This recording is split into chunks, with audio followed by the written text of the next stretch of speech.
Hello, this is Michael Dom speaking. I am here to show you today my recreation of the Doge's Palace in Venice here in Minecraft. This is a build that I thought would take me a long time, and it did. It took me 8 or 9 hours. But I was originally a little bit worried that it might be too big or too out of my scope. But here we are. It is something that I'm very proud of. Um, it was really interesting process to build it as well. As you can kind of see over there and over there, I would design one particular element, like say this arch, and then since it's very similar, I would be able to tile it. So I would design maybe this whole area right here. Well, actually, I can tell you exactly how I did it. I designed this part right here, basically, from the beginning of this pillar up to this little inner alcove area. And then I was able to tile that and copy and paste it all the way over there. And then I built this sort of upper area with the windows and the little areas.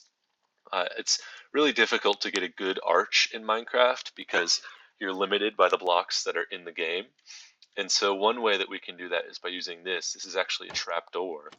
And then we can use a shelf and then a stair block. And so that's how you can get a curve in this game where there aren't really any curves. And so you'll notice I use that technique very often all around the place, just because this build in real life, the Doge's Palace, has a ton of arches and curves and circles and points. And so trying to recreate that faithfully in Minecraft was something that took a little bit of work, but I'm really proud of how it turned out. Now, this is actually a really large build. Um, and look, I got all the little eccentricities of the build here. What with like this just opening up and this ending. In real life, there's a river that goes across here, and this crosses the river. But I did not model that here because I was interested solely in modeling the Judge's Palace. As you can see, there's a nice roof. You have the nice crenellations going on. They're inspired by Mamluk architecture. Really beautiful stuff. We have this inner courtyard where there's not really much except for these two fountains. And in real life, there's the big, um, it's not a basilica, it's the big church of St. Mark, I believe. There's a big staircase right there. But here in Minecraft, I've only modeled the Judge's Palace portion of that whole complex. And honestly, I think it turned out really well. I'm really proud of how it looks. Um, I think all my hard work has paid off. And it's really interesting, just the architectural style. I'm very glad that I decided to build this because it really is a fusion. You can tell like really easily that it's heavily influenced by Islamic, well, and specifically Mamluk art, with all the arches everywhere, the little arches, especially these, the crenellations are very typical of Mamluk architecture. And so on the inside, obviously I did not model the entire inside of the building because that's outside of the scope, but I did want to make it a little art gallery, and so I've collected a few pieces here to talk about a little bit, show off. Before I do that, the inside of this place, I decided to give it some carpets, and I just made some like little different designs, differently colored carpets. Yeah, there's not much that way. I have all the paintings on this little arm of the building here because I felt that that would just be easier and make more sense. It's a little tree. The other arm. Since we're here, actually no, I want to start with this one. This is the big painting that everyone knows, everyone's familiar with. This is Gentile Bellini's Mehmed II.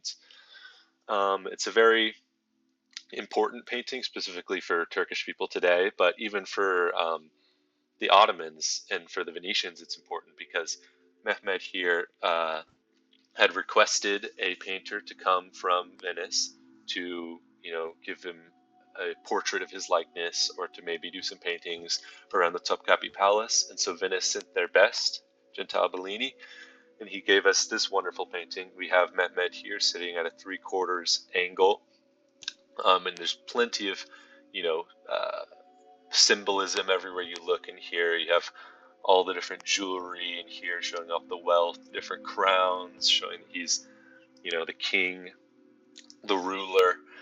So it's just a very important painting. And then I have much more over there, so let's start over here. This is, I think, probably my favorite painting of this whole idea of the connection between the Venice and the Islamic world. I just love it. I love how you can see the little crest all around the place, the crest of the ruler of Damascus, and you can see the Venetians right here and the ruler sitting down talking to them. And we talked in class about how accurate it is, because we have this window covering that's accurate to the region, and the buildings are real and they're all there. And look, if you look here, we have these little crenellations that are on top of the palace that I talked about earlier. You can really tell the influence that they had on each other. Although there is a bit of Orientalism in this painting, even though that's really a concept and an idea that emerged, 3 centuries later. But in reality, there wouldn't be, random pretty animals walking around and looking around and things.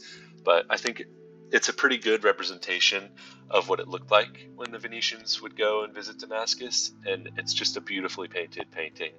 I love it. And if we come over here, this one is probably my second favorite painting out of all of these. We have Saint Mark preaching in Alexandria. Again, like the other one, there's a little bit of that mystification of the other, with like all the women wearing these clothes and all this. Like, is that a giraffe? Like, what is that doing there? You know what I mean? But other than that, like, obviously the architecture is oftentimes pretty accurate. We have these minarets rather, with a staircase going around the back. And we have St. Mark here preaching to Alexandria. But with all these are seemingly Venetian people. And you can obviously tell who isn't Venetian, with all the turbans and all the garb and costume that they're wearing.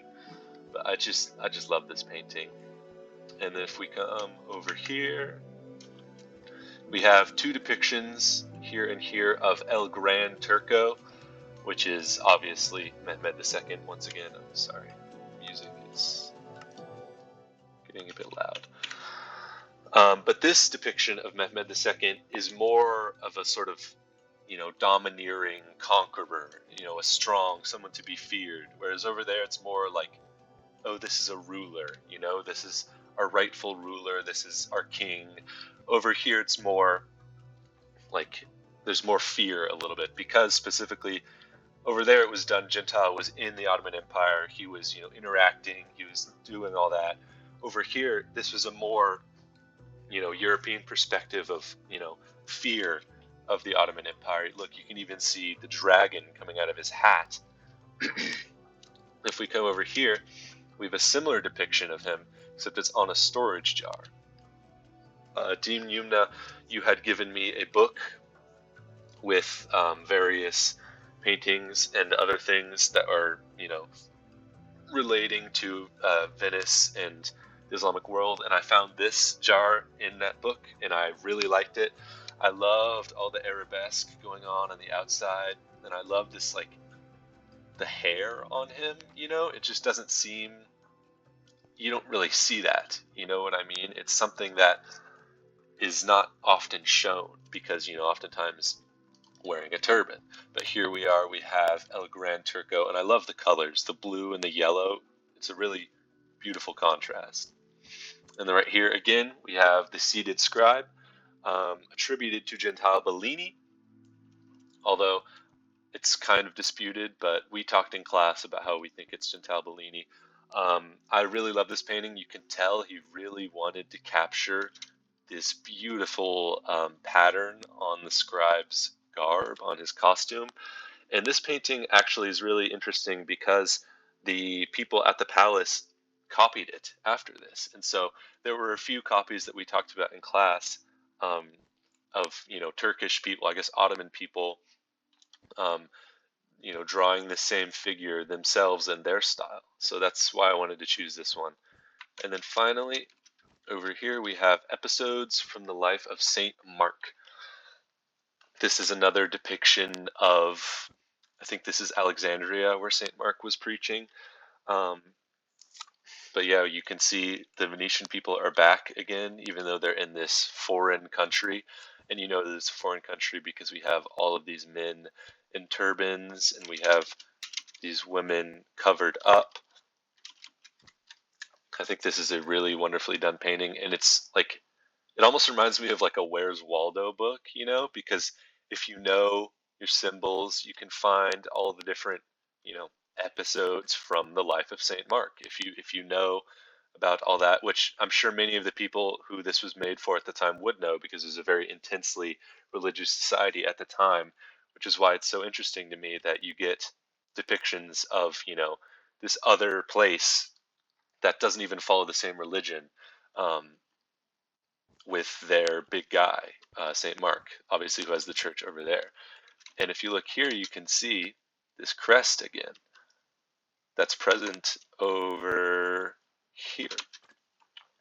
I don't know if it's the same one, but obviously you can tell that this is a common thing that's, popular during this time for rulers, um, or else, like, not the mayor, but like the ruler of the area would have their crest. So that's all the paintings that I wanted to show. This was a really fun project. I'm so happy that you were open to me doing it.